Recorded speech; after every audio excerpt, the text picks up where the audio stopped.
విధేయులవుడి చేత మీ మనస్సును పవిత్రపరుచుకుని వారయ్యండి, ఒకరినొకడు హృదయపూర్వకంగా మిక్కటముగా ప్రేమించండి. ఏమనాలంటండి? మీరు సత్యమందు విధేయులవుడి చేత మీ మనస్సును పవిత్రపరుచుకుని వారయ్యండి, ఒకరినొకడు హృదయపూర్వకంగా మిక్కటముగా ప్రేమించుకునండి. ఏముండాలంటండి? హృదయపూర్వకంగా ప్రేమిస్తాం మనం. పెద్దోడా ఎరా పెద్దోడా, అమ్మా మంచిది నాన్న ఈరోజు కూల్ రాలేదా? సరే. చిన్నోడు అమ్మ ఇది కూల్ మొత్తం మా బాబే కడుపు నిండా అన్నం పెట్టి. అదే పెద్దోడు ఎత్తుకొచ్చి పెద్దోడు మీద ప్రేమ, చిన్నోడి మీద ఒక ప్రేమ. అంటే ఉన్న రెండు కళ్ళులే, ఒకటి చిన్నది ఒకటి పెద్దది. అంటే మనలో ఏముంది? మిక్కటమైన ప్రేమ లేదు. బాగా ఇచ్చేవాడు ఉన్నాడు కాని ప్రేమితో, ఎవరు ఉన్నాడు అనుకో వీడంట వీడి వల్ల ఎన్ని కష్టాలు మాకు, వీడి వల్ల ఎన్ని ఇబ్బందులు మాకు, అన్ని సర్టిఫికేట్లు చేస్తారు. చిన్నోడు అంట కమ్మగా చెప్పిన మాట వింటాడు. చిన్నోడికి పెళ్లి చేయి, చిన్నోడికి పెళ్లి చేయి, నీ చేతి కింద ఉంటాడా?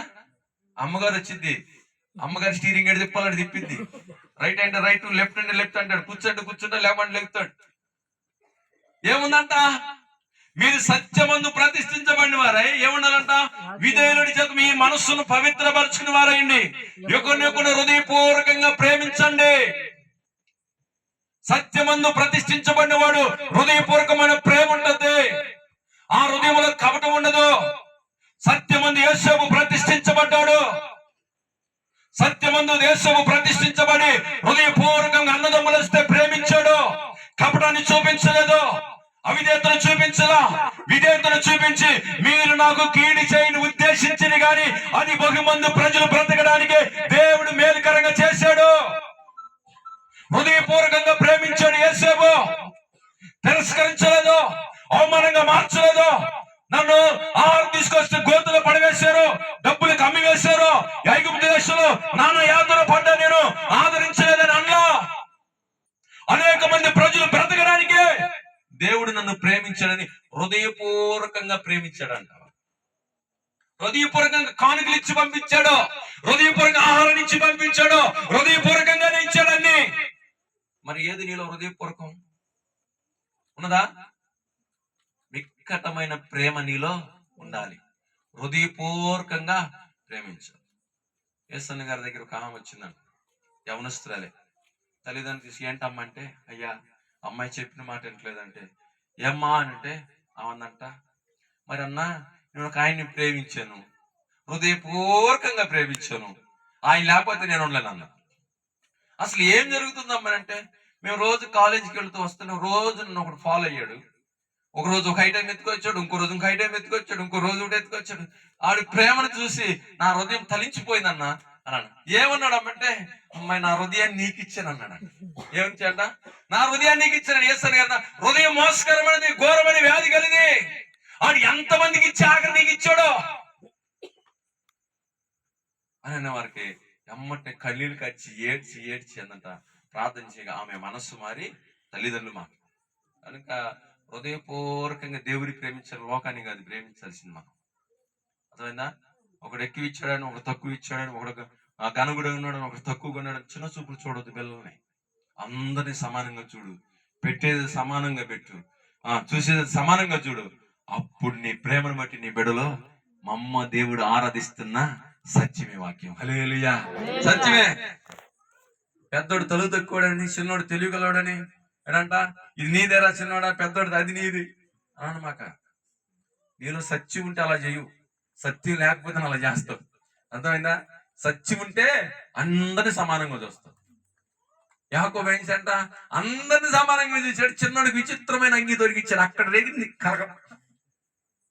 అందరికీ ఇచ్చాడు, చిన్నోడికి వచ్చేవారికి ప్రత్యేకమైన వస్త్రాలు ఇచ్చేవారికి అక్కడ రేగింది కలవరం.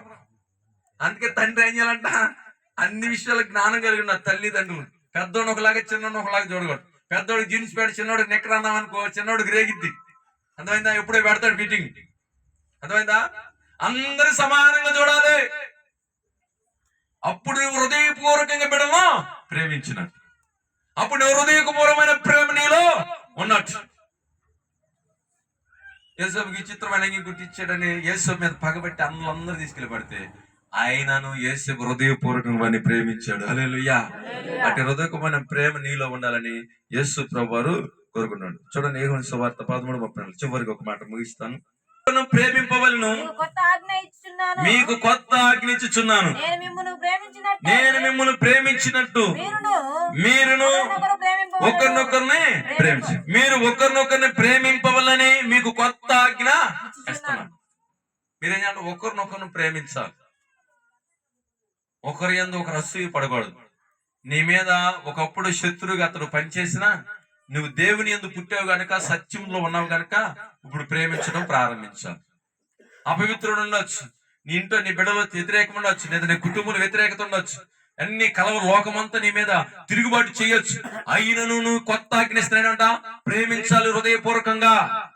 కొత్త ఆజ్ఞ, మిమ్మల్ని ఒకరినొకరిని ప్రేమించి కొత్త ఆజ్ఞ ఇచ్చుచున్నాను, నేను మిమ్మల్ని ప్రేమించినాను, మీరు ఒకరినొకరిని నేను మిమ్మల్ని ఎలాగ ప్రేమించాను అలాగ మీరు ఒకరినొకరిని ప్రేమించండి. సమరయ స్త్రీ ఏమైంది తెలుసా?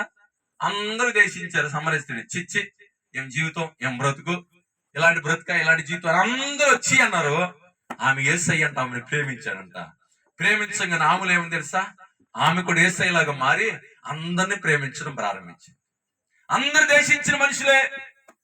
ఎక్కడి నుంచి వచ్చిందమ్మా ఈ ప్రేమ? నేను అంటరాని దానిగా చూసాం, ఊరికి వెలుపులుగా పడవేశాం, నువ్వు మిట్ట మధ్యాహ్నమే నీళ్లు రావాలని చెప్పావు.